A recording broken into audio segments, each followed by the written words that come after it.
안녕하세요. 광교고입니다. 주식시장이 연일 폭락을 하고 있습니다. 그래서 오늘은 주식에 대해서 좀 말씀드리겠습니다. 제가 여러 번 말씀드렸듯이 저는 주식 전문가입니다. 증권사에서 애널리스트, 펀드 매니저 했었고요. 한 게 중요한 게 아니라 굉장히 잘 했습니다. 그럼에도 불구하고 제가 부동산을 하는 것은 우리나라 주식시장이 이렇게 만만치 않습니다. 그리고 이게 내가 잘한다고 바꿀 수 있는 게 아니라 결국은 이제 잘하는 사람도 시장이 안정적으로 올라가야지 돈을 많이 버는 거고요. 그 잘한다고 해서 시장이 안 좋은데 나 혼자만 잘하기는 어렵습니다. 그래서 제가 부동산을 일찍부터 이제 투자를 했고 또 이제 지금은 중개사무소도 운영을 하고 있습니다. 주식 투자는 투자일까요? 투기일까요? 도박일까요? 셋 다 가능합니다. 여러분이 어떻게 하느냐에 따라서 다른 겁니다. 일단 투자는 가치 계산을 합니다. 가치를 보고 투자를 하는 거죠. 밸류에이션이 가능해야 됩니다. 밸류에이션이 가능하지 않으면 그건 투자가 아닙니다. 반면에 도박은 가치 변동이 없죠. 카드를 치건 화투를 치든 하여튼 다른 도박을 하던 그 부가가치가 늘어나는 게 없습니다. 순전히 운이고요. 투기는 중간이죠. 이제 투기는 그 가치를 전혀 생각하지 않는 건 아니지만은 그렇다고 정확하게 밸류에이션 해서 이제 투자하는 게 아니죠. 이것도 주로 운이죠. 그래서 여러분들이 투자를 할 때는 일단 가치를 보고 투자를 하셔야 되고 밸류에이션을 할 줄 알아야 됩니다. PER, PBR, 금리, 환율 이런 것들을 이제 계산하고 재무제표를 볼 줄 알아야지 그냥 올라가는 거 사고 내려가는 거 팔고 이런 이제 요즘 유사 투자 자문도 많고 증권사도 마찬가지죠. 큰 차이 없죠. 그래서 그냥 대개는 그냥 올라가는 종목, 인기 있는 종목 사라 그러고 올라가면 더 올라간다 그러고 내려가면 더 내려간다 그러죠. 근데 이제 결국은 가치를 보고 투자를 해야지 그런 식으로 투자하면은 이제 결국 망할 수밖에 없습니다. 영풍재지 얼마 전까지 시가총액이 2.5조가 되는 거였는데 지금은 이미 이제 반토막 났고 앞으로도 계속 하락할 것 같습니다. 이 회사 제가 좀 압니다. 왜냐하면 제가 이제 동방 페레그린 증권 출신인데 동방 페레그린 증권이 처음으로 이게 이제 IPO 시킨 게 이 회사인데요. 그냥 골판지 회사고 크게 좋지도 않고 나쁘지도 않은 그냥 평범한 골판지 회사입니다. 근데 이제 그 박스 있죠. 이제 박스 만드는 종이가 이제 골판지죠. 근데 주가가 이거 이제 주봉인데요. 아무 변동 없다가 최근에 갑자기 이렇게 급등을 했습니다. 새로운 사업을 진출한다 그러는데 새로운 사업 진출한다고 이렇게 주가가 폭등할 이유는 없죠. 일정 세력들이 이제 장난친 거죠. 결국은 이렇게 오르면 결국 이제 빠질 수밖에 없고요. 에코프로비엠의 이제 지주회사죠. 전기차 배터리 주로 이제 양극재 이제 하는 회사의 지주회사인데 유망합니다. 그리고 이제 그 에코프로비엠 기준으로 유망하고요. 요즘 잘 나가고 있죠. 최근엔 아주 이제 조금 또 부진하지만 하여튼 기본적으로는 전기차 배터리 핵심 회사입니다. 근데 이 회사는 이제 지주회사거든요. 우리나라 지주회사들이 주가가 잘 안 움직입니다. 그래서 계속 안 움직이죠. 그러다 갑자기 이제 에코프로비엠이 많이 올라가니까 에코프로비엠은 이거보다 이제 차트가 좋습니다. 이렇게 쭉 꾸준히 올라갔죠. 그러다 이제 이렇게 폭등했죠. 근데 에코프로비엠이 폭등하니까 이제 너무 좀 비싸다고 생각하니까 이제 지주회사는 이거를 산 거죠. 물론 이제 사업 자회사가 올라가면 지주회사도 올라가는 게 잘못된 건 아니지만은 이 회사 재무제표 보면은 그렇게 좋지 않습니다. 아직까지. 근데 이게 39조면 현대차 시가총액하고 비슷하거든요. 현대차도 전기차를 많이 하고 잘하죠. 근데 현대차는 39조고, 현대차는 규모도 엄청나고, 이익도 꾸준히 나고 그런 회사죠. 근데 39조인데 이거는 사실은 그 가능성은 있지만 그렇게 떼돈 벌고 있지도 않은데 39조 갔다가 지금 이제 폭락해서 17조가 된 거죠. 그러니까 주식은 올라간다고 사면 안 되고요. 밸류에이션을 해서 사야 됩니다. 이 회사 뭐 밸류에이션 뭐 PER 한 2, 300배 되죠. 이런 거 사면 결국 이렇게 됩니다. 그리고 이제 주식은 항상 이런 식으로 올라가는 게 좋은 겁니다.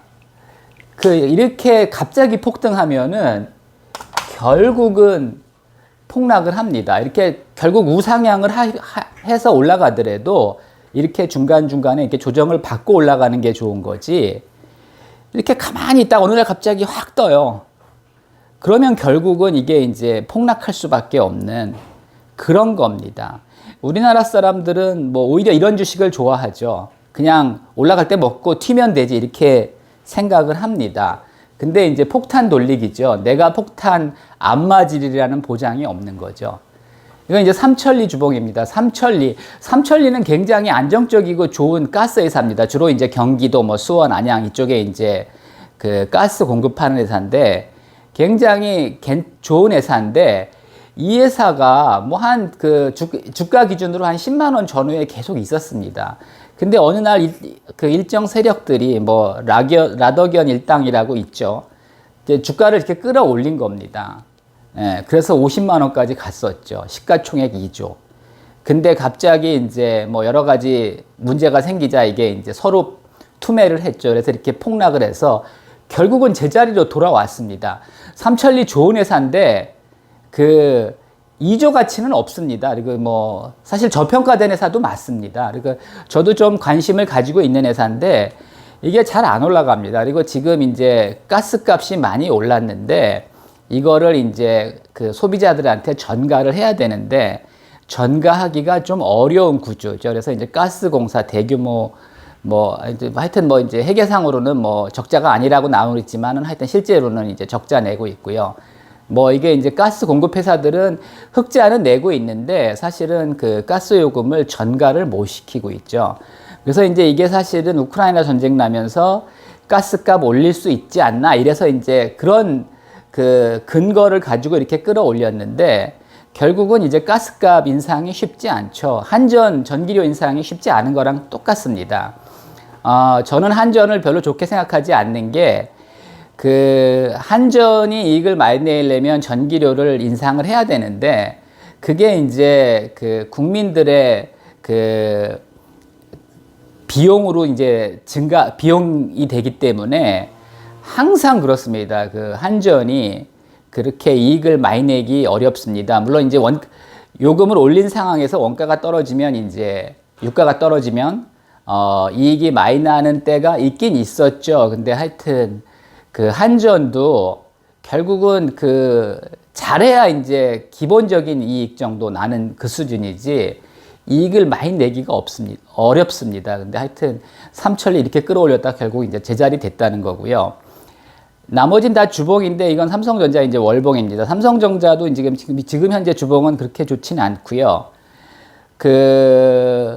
삼성전자도 뭐 사가지고 지금 물리신 분들 많이 있죠. 9만 원에 사가지고 지금 뭐 6만 9천 원 정도 하니까 물리신 분들 많이 있죠. 근데 이제 삼성전자는 일단 밸류에이션이 되는 회사고요.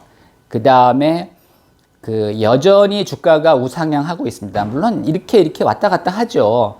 그래서 뭐 주가가 계속 오르기만 하는 회사는 없고요. 올라도 이렇게 오르락 내리락 하면서 오르고 빠져도 보통은 이제 오르락 내리락 하면서 빠지는데 뭐 이렇게 빠지는 건 사실은 굉장히 기이한 현상이죠. 예, 요것도 좀 기이하고. 네, 요거는 뭐 아주 기이하진 않은데 요것도 좀 사실은 기이한 현상이고 하여튼 삼성전자 월봉인데 삼성전자는 지금 고점 대비엔 빠졌지만은 과거 이렇게 트렌드에 비해서는 올라가고 있다는 거죠. 저 차티스트 아닙니다. 그러니까 차트 보고 투자하는 거 아닙니다. 차트는 어차피 과거입니다. 물론 이제 과거를 통해서 미래를 예측할 수가 있죠. 우리가 뭐 직원 뽑을 때도 이력서 보고 뽑죠. 근데 이력서라는 게 사실은 과거죠. 꼭 그렇게 성적 좋고 이력서 좋다고 해서 그 사람이 일을 잘하는 건 아니지만은 뭐 다른 근거는 없죠. 그거를 보고선 이제 판단할 수밖에 없는 건데 하여튼 삼성전자는 뭐 펀더멘탈 기준으로도 이제 밸류에이션이 되고 또 이제 차트상으로도 물론 지금 좀 빠져 있지만 여전히 뭐 상승 트렌드를 유지하고 있는, 우상향하고 있는 주식입니다.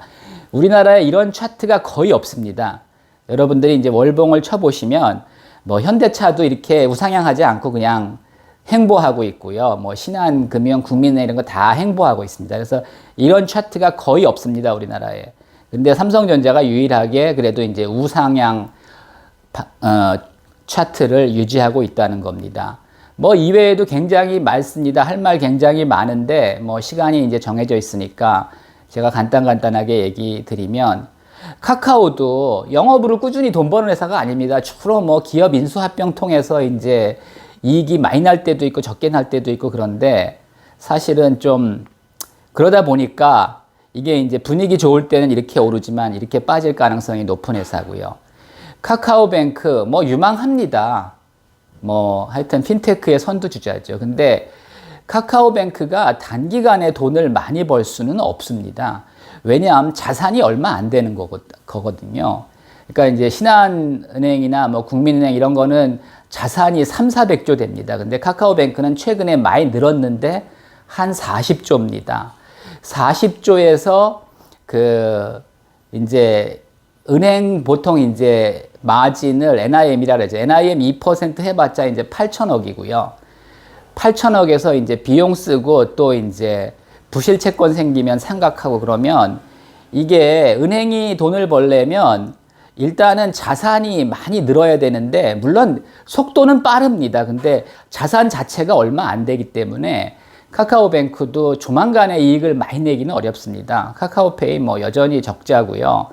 제가 볼 때 뭐 여전히 뭐 비즈니스는 많이 하여튼 매출이나 이런 거는 성장하고 있지만, 이게 뭐 다른 카드사나 이런 거보다 확실히 좋은 그런 건 없습니다. 그냥 하여튼 뭐 젊은이들이 많이 쓰는데, 특히 이제 젊은이들이 그렇게 뭐 거래 금액이 크지가 않죠. 뭐 몇만 원, 기껏해야 몇십만 원 정도인데, 그 정도 가지고 사실은 그렇게 수수료 떼서 이익을 많이 내기가 쉽지 않습니다.